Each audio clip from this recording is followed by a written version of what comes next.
have here today, Hameed. Welcome. Thank you guys for having me. Tell us a bit about who you are and what is your story. Let's begin. Oh, okay. So, I am a creative storyteller. That's really what I do. I love telling stories, but I've kind of found my way into the tech world for the past 15 years.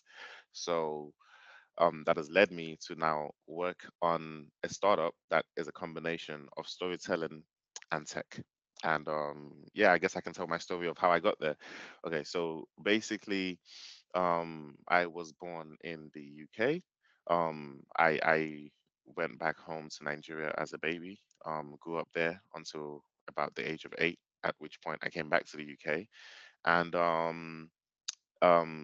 went on to study electronic systems engineering in university because being being uh, a child of Nigerian parents, you kind of only had four options, which were either doctor, lawyer, engineer, or something in the finance field. So I chose engineering because I thought I didn't realize why I chose engineering until much later, when I was actually in the course, like second or third year, because I wasn't enjoying it, and I was like, why did I even go into the subjects? What did I find fun about engineering? And I realized it was because of Back to the Future. It was because of the crazy duck in Back to the Future. He keeps inventing amazing stuff, and when I would watch that as a kid, I was like, "This is so cool. That's what I want to do. That's what I want to be." Um, but then I realized that what I actually like about that is the creative aspect of inventing new things. And when I look back on my life before I got to uni, I realized that one one thing that was constant is my love for stories. So I used to write a lot of my own short stories in secondary school. I think I wrote my first like book in primary school, actually printed it out and took it into class to read to the other students. My primary school teacher was so proud. And I just used to love reading stories, particularly fantasy novels and all sorts. And yeah, so I was like, if that is my passion, I probably should have studied writing. I probably should have studied, gone on to be a writer, gone to university, done something in that field or in the film or media area. But I was like, it's too late to change it now because I'm already in this engineering course, and it's just money, and my mom isn't gonna forgive me if I just up and quit. So I said, okay, what I'm gonna do is I'm gonna start writing my stories, even though I am still studying electronic systems. And this was a master's course as well. So like it was 3 years undergrad and then 1 year masters. So I was in it for the long haul and I had to make it work, even though I'd realized by the second year that I didn't want to do it. So basically, yeah, I started writing my own stories, and because I had a love for manga and anime, which I developed then through animes like Bleach, Naruto, Dragon Ball Z, all of that. I was like, let me start writing my own manga, but because I read a lot of mangas about o- a lot of it is set in fantasy world, but a lot of it is also set in Japan, and kids going to school in Japan and doing all this amazing, crazy, wonderful stuff. So I was like, let me write my own manga, but instead of the kids going to school in Japan and everything, let me write it loosely based on my life. Growing up in South London, in Brixton, the racial tensions, the gang warfare, the knife crime, all of that kind of stuff. Just try to bring some reality to it, whilst also having the fantastical elements. So I started writing that when I was in uni. Uh, you know, started putting it out on manga websites. That was pretty fun. It was taking off. People were loving it. And by the time I graduated, I did graduate. I graduate. Did pretty well. Got a 2-1. Almost got a first actually, despite not wanting to do the subject. So that was good. By the time I graduated, um, I was like, it's time to really pursue this comic stuff and really make more of it. Because I tried to get a job in the engineering field for like a year and a half after I graduated in 2013, and I couldn't get one. So I was really just trying my best to actually. So I graduated in 2012. But anyways, I was really just trying my best to um, get my comics off the ground. Um, yeah. What was the motivation that kept you going? With designing stories and comics. Oh, the motivation that kept me going was just the passion and the love for comics and the love for storytelling. Um, it didn't feel like work. Every time I was doing it, I felt like I was losing myself in a whole new world, and I was just, it was actually fun. Like I actually was completely enjoying it, and it was so different from what I was doing in the engineering field that I was like, this has to be what I do. Like I need to do something that I truly enjoy full time. Um, so I mean, that was really why I was trying to get it off the ground. Um, at that stage it didn't quite work at that stage. I eventually got a job in software in the tech space as a software tester.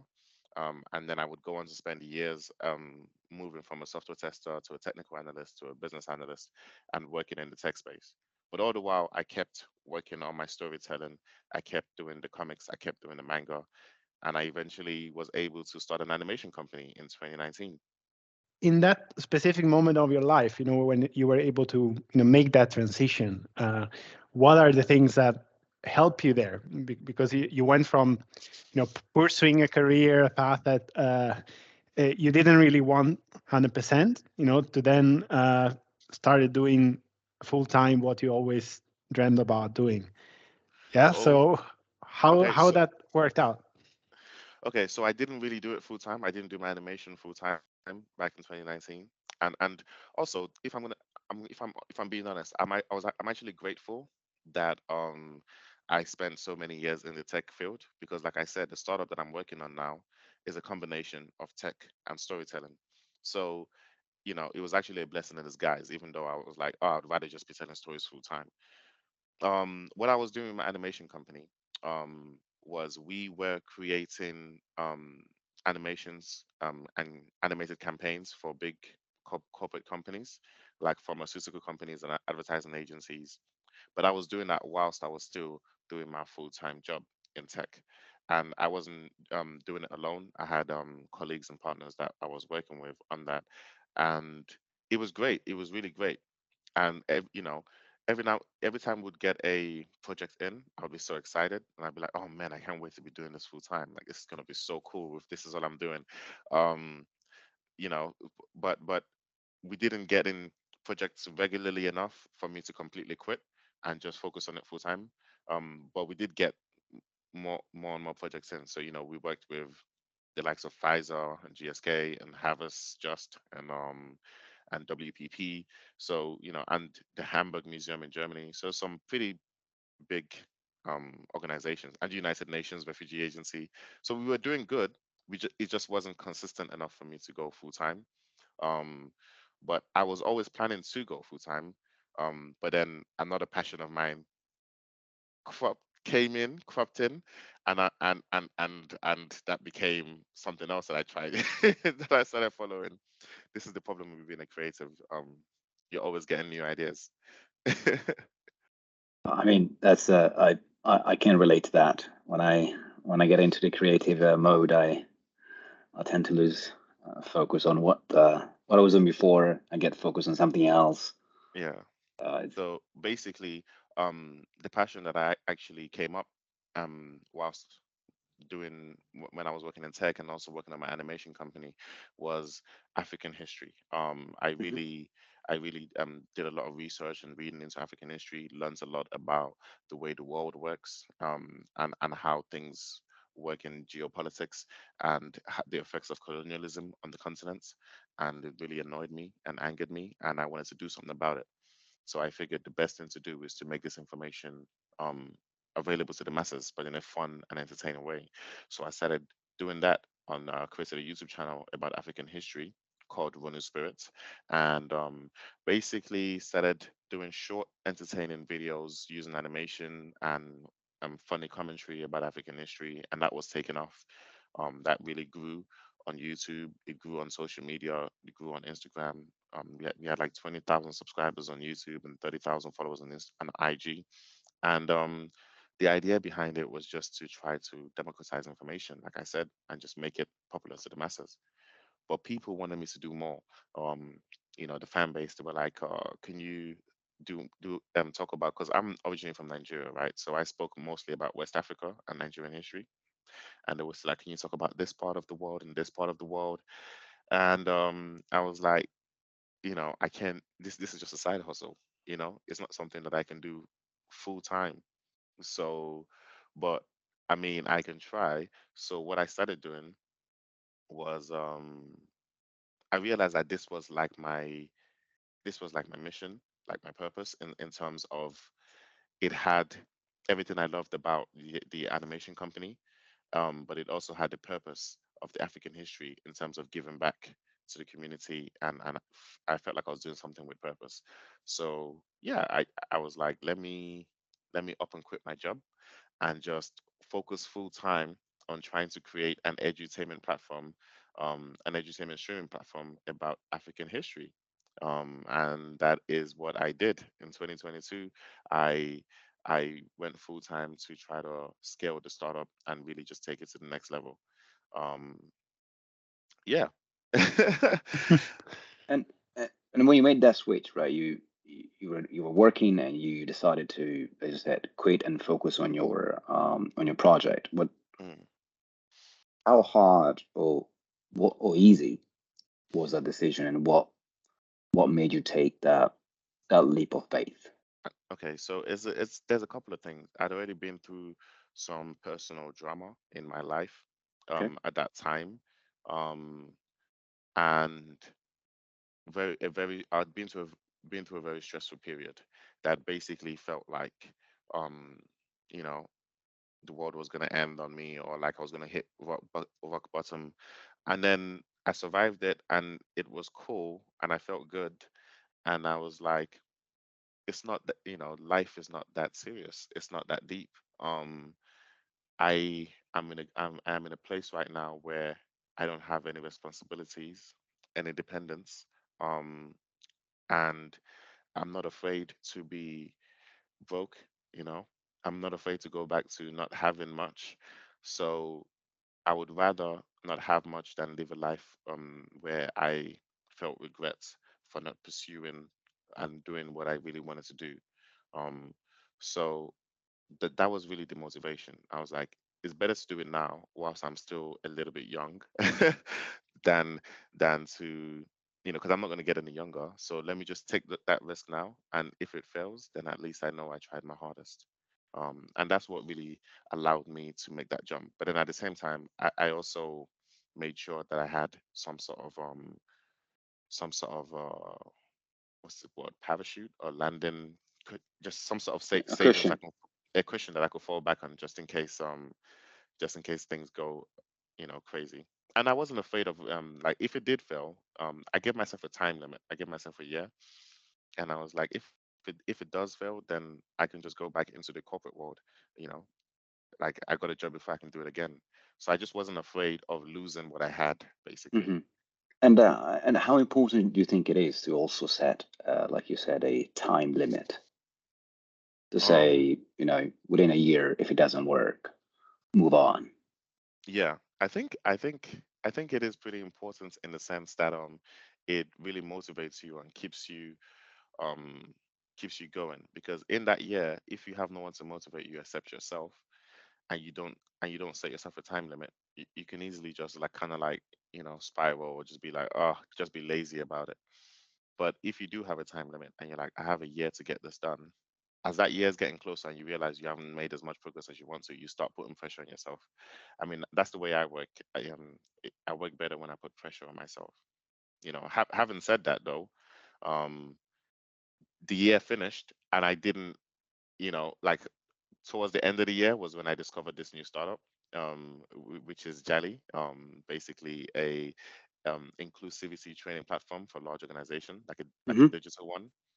And I didn't discover that idea until like November of last year. Hmm. So from like January to November, I was really pursuing the African history edutainment platform. I developed an MVP, pitched to VCs. um, I had people subscribed and paying me monthly. I was just trying to get money so we can make more contents, and I constantly kept hitting walls. um, but what's interesting was eventually I you know I discovered this through speaking to corporates and trying to sell my African entertainment streaming platform, trying to sell that idea to them. Hmm. And they were like, we don't have a problem with that, but we do have a problem with DEI, in terms of retaining diverse talents. And I was like, okay, what is that problem? Let me learn more about it Hmm. and see how I could use my storytelling um, techniques, or if I can use any of the skills I have around storytelling to solve that problem.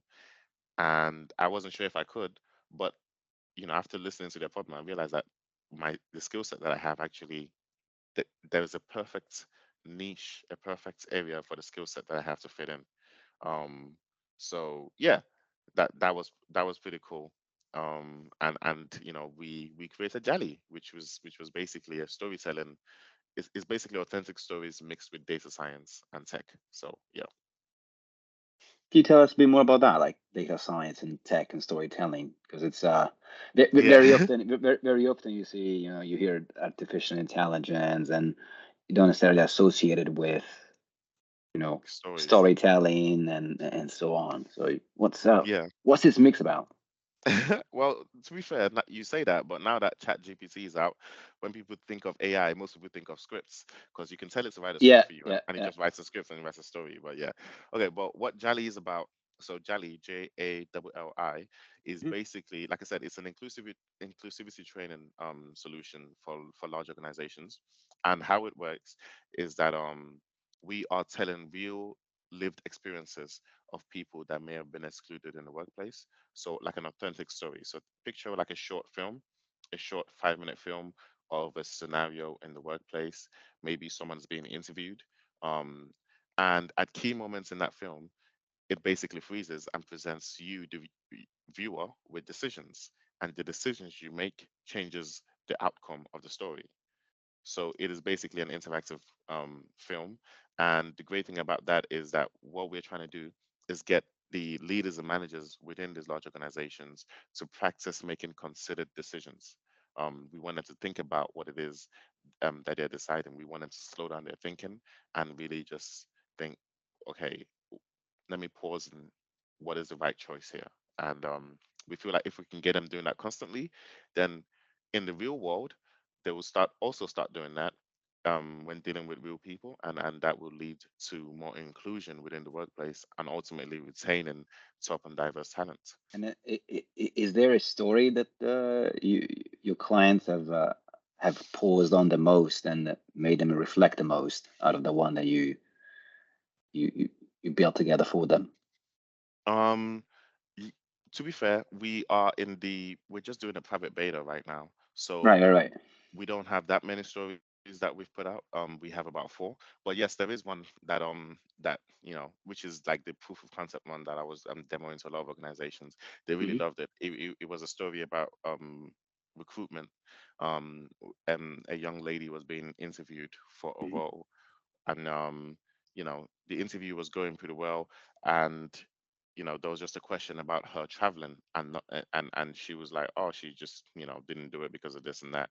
And then the interviewer reiterated that question about traveling, and then we basically pause and allow the users to make a decision, and they have two ways to try to make that young lady feel comfortable.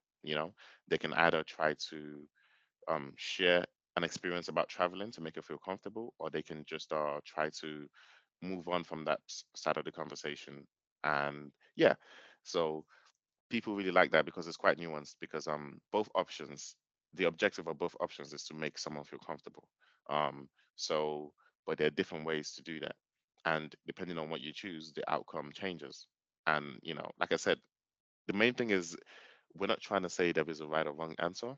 What we're trying to say is that humans are complex. Nobody knows. This is not a There is no formula as to what exactly to do in order to make someone feel included, and in order to but the best thing you can do is make the best decisions that you have, the best decisions with the information that you have at that time. So, as long as you have thought about it carefully and you make your decision, that's all we can really ask about you. That's all we can really ask from people. Which is why, once again, I said the idea is to get them to make practice, is to get them to practice making considered decisions. Um, that's the idea behind what we're trying to do. Oh, and I'd even talk about the science part. The science part comes in when we have, because we have a team of advisors, behavioral scientists, cognitive neuroscientists, and a cultural intelligence scientists that are basically, um, you know, feeding back on our content and making sure that what we do is achieving the purpose that we set out for it to achieve. And the data part comes in the fact that we are utilizing data on an organizational level. So when, if for example, an organization had 10,000 employees and all 10,000 basically took this particular module on interviewing someone from a different background, um, we can then look at that data at an anonymized high level and be like, oh, and go back to the organization and be like, oh, out of all 10,000 of the employees that took this, about 70% of them chose this, about 30% of them chose this. What does this say about how they're thinking? Is it something that we're happy with, or is it something we might want to improve on, work on, stuff like that? So that really just allows, it's another way for organizations to measure their inclusivity, I guess. What would you say is the biggest challenge you're facing, in your project right now? Like thinking about the way forward. There's a lot of challenges. I think it's a startup, right? So I'm like, which one should I pick? I just have so many. Um, I would say the biggest one right now is basically trying to find the best way to present that data to clients in a way that makes it very easy for them to um, get concrete feedback, so that they can act on it. Because ultimately, what we want to do is um, make our solution valuable. And it's great in that the solution helps the individuals and the leaders and managers that are taking it to practice their decision making skills and become better leaders and hopefully increase their cultural intelligence. um, but then at the same time, we want to be able to present the organization as a whole valuable feedback, like we've act this is measured, this is a measured intervention. It's not something that you just do and you don't know if it worked or not. Here we can actually provide you with information to basically improve your organization, because that's Right. ultimately what we want to do. Ultimately, we want to help organizations become more inclusive, which would then help them become more productive and stop them from losing money in terms of employee turnover. Let's go back for a second to the point, when you decided basically to make this your career and work on it full time, right? So, Okay. in your opinion, what is the most important traits, or let's call it strengths, if you want, that a person in that position, moving from a traditional job to their own project should have, in order to be successful, because that's an important shift, right? And I guess there will be many listeners out there, finding themselves in the same situation. They have maybe their 9 to 5 job, they're working in industry they're not 100% convinced on, but they want to make a change. So how can they do it? What are the things they should focus on? I would say if you want to make that change, you have to be practical. There's a practical element, and then there's the mental side of things. So the practical element is basically making sure that you have some sort of cushion, like I said before, or something that can help you out, that you can use to make income whilst you're doing this. So in my case, when I quit my job, I kind of knew that I still had the animation company going with my colleagues. So if a project did come in through that animation thing, that's a way to make money whilst I continue doing what it is that I want to keep doing. And I know it's not gonna stay. I know it's not gonna be for a long time. It's just be like a short-term project. Um, so for someone that's trying to make that leap, make you would have to create, either use your skills to ensure that you can do a little bit of contracting if need be, if you ever need, or just equip yourself in a way that you have some sort of backup plan, um, so that you're not completely destitute if things fail, because things do fail. And one thing I've learned on this journey is that you will see a lot of failures before you reach success. um, and but ultimately, the people that are very successful are those that have the capacity to take risks. The people that are willing to take up to to just jump in and fail and until they eventually succeed. And it's the difference between you and them can just be time. But if you don't have that practical element in Hmm. place, you will not have enough time to reach that success after hitting so many failures. So it's very important to have the practical element in place. And then once you do have that practical element in place, the next stage would then be the mental shift, which will be you know, being convinced in your own in your own skills and your own ability to go off the beaten path and know that if you need to come back into um the corporate world or into that 9 to 5, you can always do it again. So you have the self belief that it's fine, I can go and come back. um I'd say those are the two main things.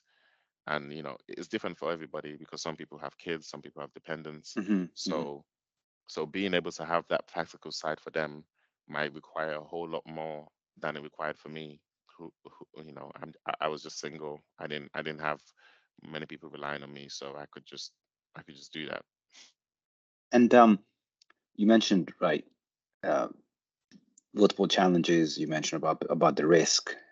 You mentioned about having a cushion, but certainly, what about stamina, like psychological stamina Yes, to keep going? How do you practice, or how do you build that or practice that over time? Because it's like a muscle, right? it is. It is. Luckily for me, it's something that I had, I think I've always had a little bit more than the average person in terms of stamina. Um, but even for me, like dedicating a whole year to trying to get a, you know, startup off the ground, the African entertainment startup that I was trying to do, and from this is from January to like September or October, and not seeing that much success. Even for me, it was hitting me, and I was like, I don't know, I don't know what's going on. This isn't working. Like I was getting frustrated, and I wasn't sure if what I was doing was the right thing because I was hitting a lot of dead ends and hitting that wall. But I guess what kept me going was that I was genuinely convinced that I, I don't know. I guess what kept me going was me thinking that this is a great time for me to try. Like at least I tried. You know, I've given myself this time limit. Let me push it to the end. I've given myself this year, right?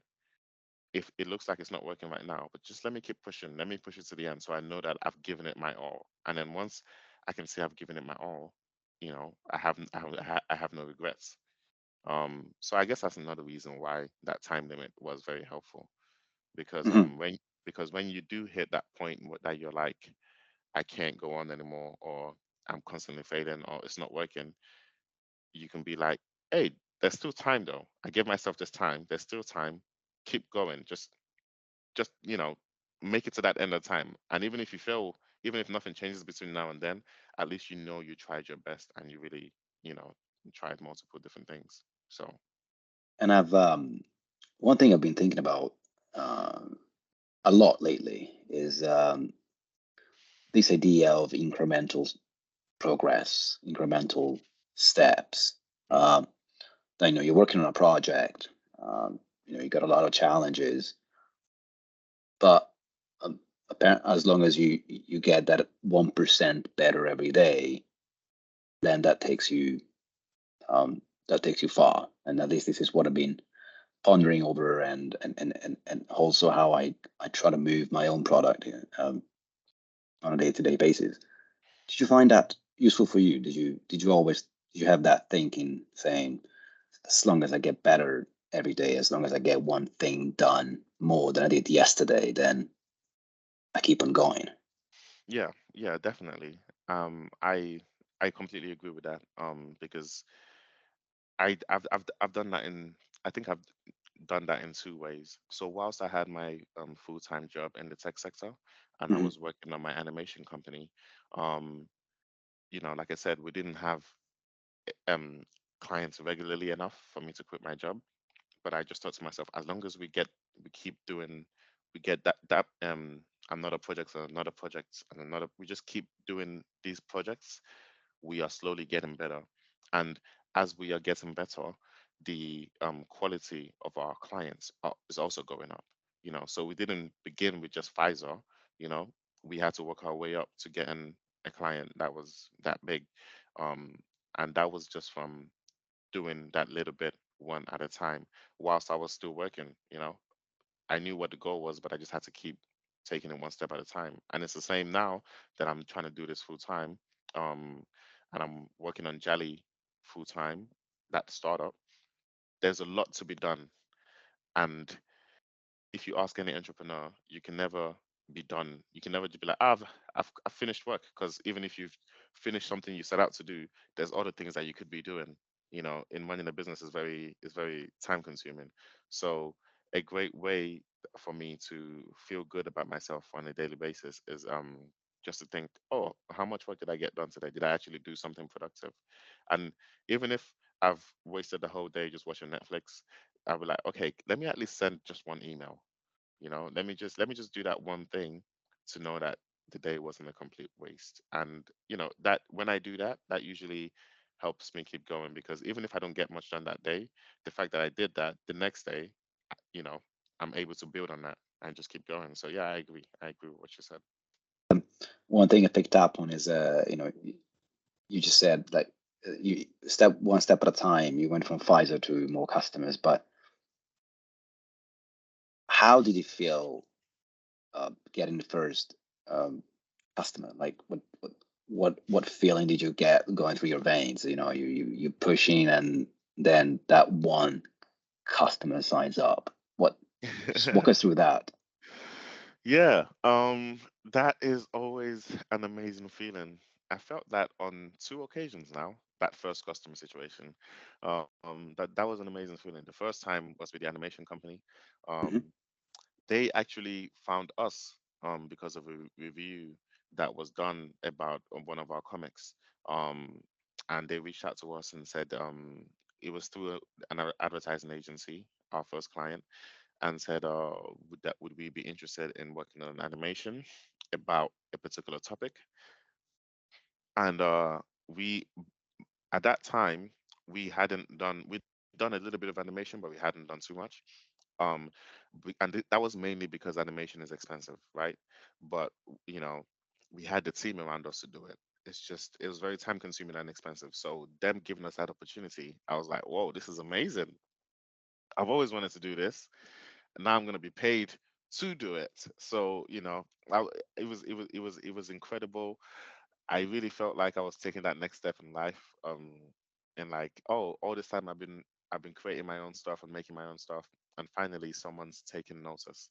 And someone's taking notice to the extent that they actually want to pay me for my services because they like all the other stuff that we've done. So I guess it's just great validation.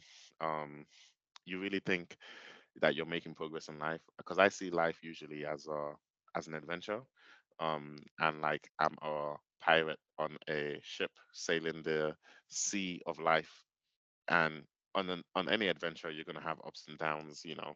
Maybe the ship is going to have a hole in it, and then, oh no, we're drowning, and then we need to fix it before we drown, and then we can laugh about it and tell the story in the future. But at that moment in time we're panicking because we might actually drown. And yeah, and that's how I see life as that big adventure. And yeah, you have ups and downs.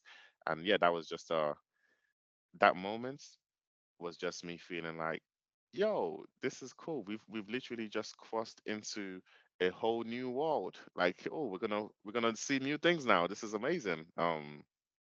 That's how I felt about it.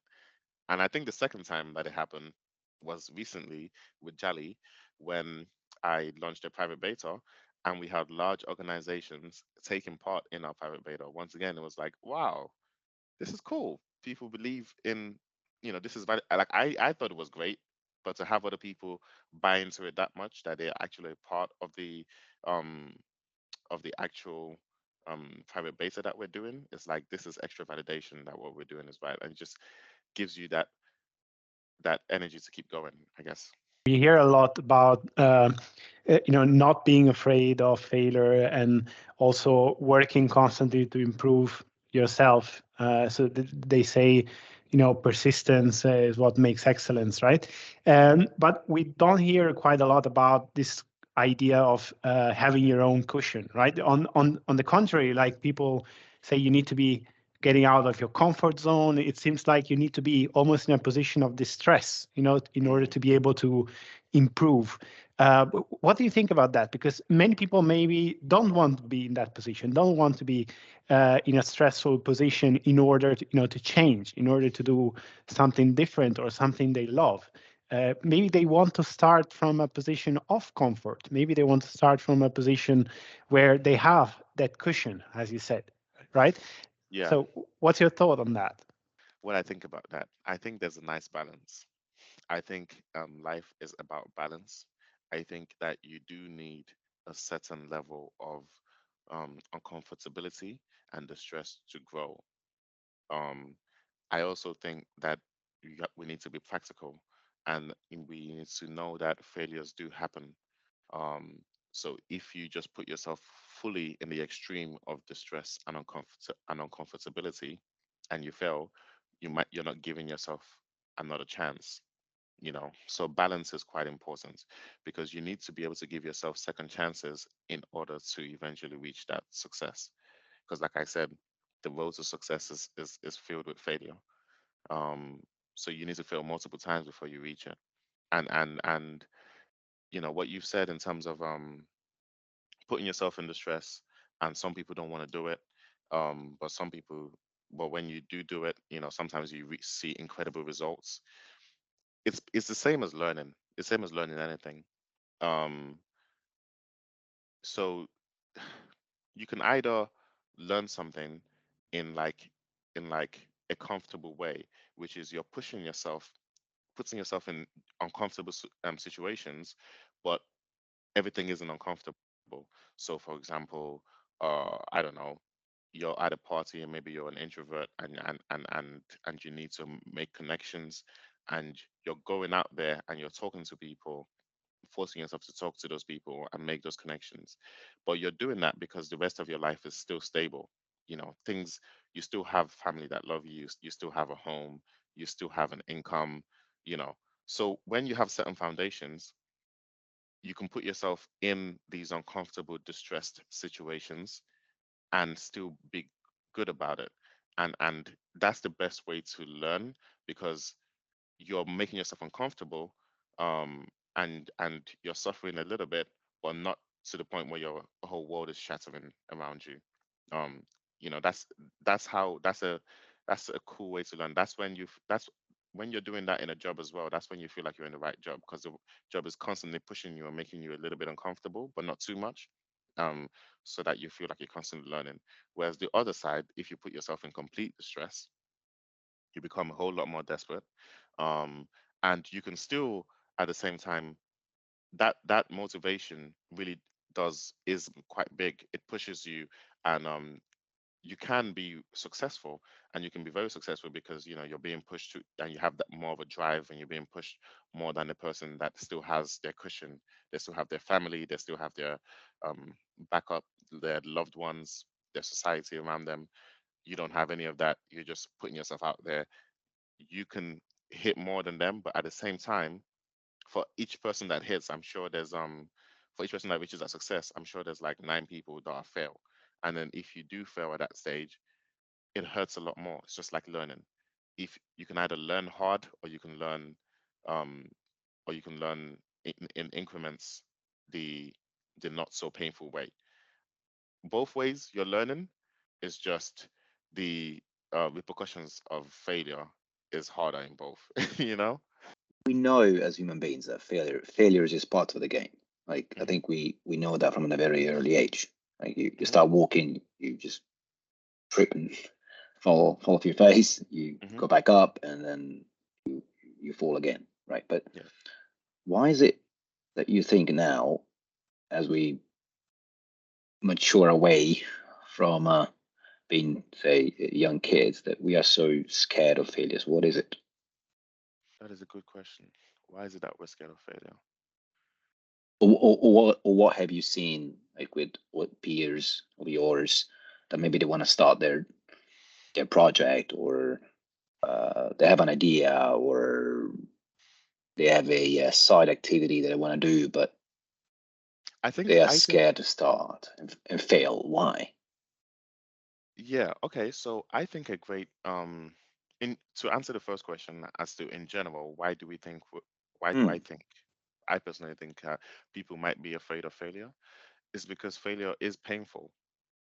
Failure is painful, and especially if you're not used to it. If you're not used to failing, the fear of it grows even more. Um, and if you are used to failing, it's not so scary and it's not so um bad. And you also realize that, you know, it doesn't hurt you as long as you have the important things in your life that grounds you. And those important things might be your belief, your philosophy, your family, having loved ones. I cannot explain how. I think that's one of the main reasons why actually I'm not afraid to fail, because I feel like I have loved ones around me, my family, my siblings in particular. Um, they're like my rock. They really keep me, you know, I know that no matter what happens, I'll always have them and I'll always have their love. So, yeah, if you have that and you've done it before, then the fear isn't so great and you're able to do it a lot more. Whereas people, if they're not used to failing, then it becomes even harder for you to take that leap and the fear starts holding you back a lot more. And you don't realize that. I think we all need to take a step back sometimes and just realize what the important things in life are. Because I think we get caught up in this world that we're living in. I think we get caught Right. up in it. I think we get caught up in the materialistic world that we all have. Um, and we don't want to lose all the shiny things that we have. Right. Um, and if we take a step back and realize that all these shiny things, they're not even really that big of a deal.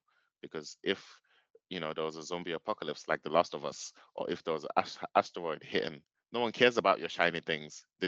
What Mm. really matters is going to be you spending time with the loved ones that you have, and be like, oh, there's an asteroid about to hit Earth. Let's spend as much time with the people that I care about, and because that's truly what matters.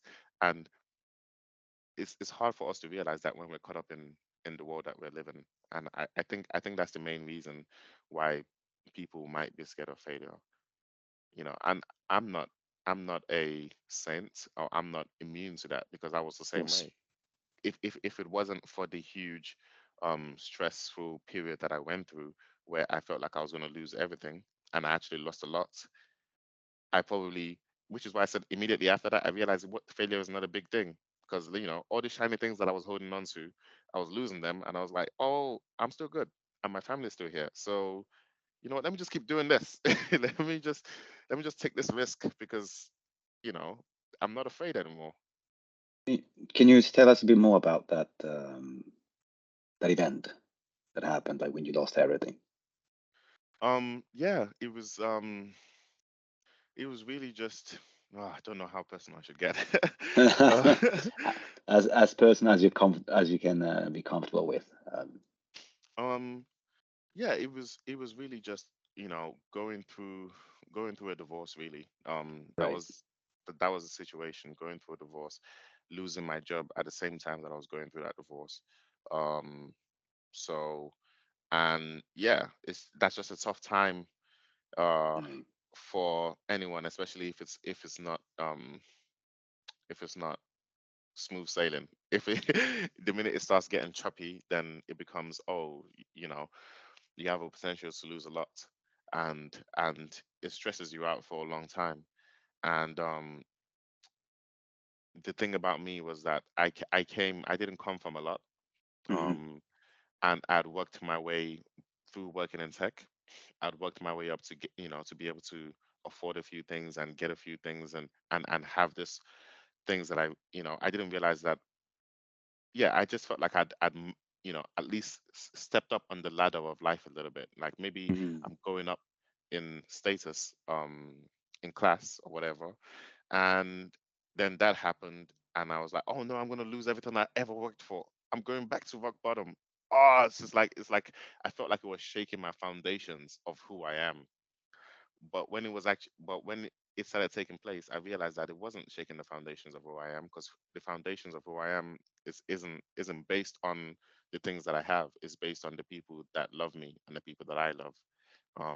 So yeah, like once again, it comes down to taking a step back and realizing that that there's more important things in life. That's quite a powerful statement. I'm still processing it. We are coming towards the end of our call. If there is one thing that you could advise people to do or think, what would that be? I suppose it would be to oh, I suppose this is gonna sound so cliche, but I suppose it would be to realize and understand that we are all going to die very soon. In terms of like, we're not gonna be here that long. So let's really take a look at our life and understand what truly matters to us, and then just treasure that a lot more. Because when we start doing that, we start living in our purpose. Um, yeah, I think that would be it. I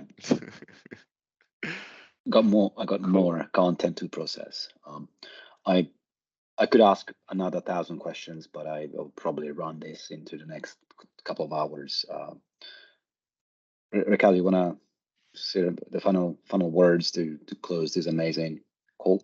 Thank you, for everything that you share with us. It's really, really helpful, I think, for many of the people listening.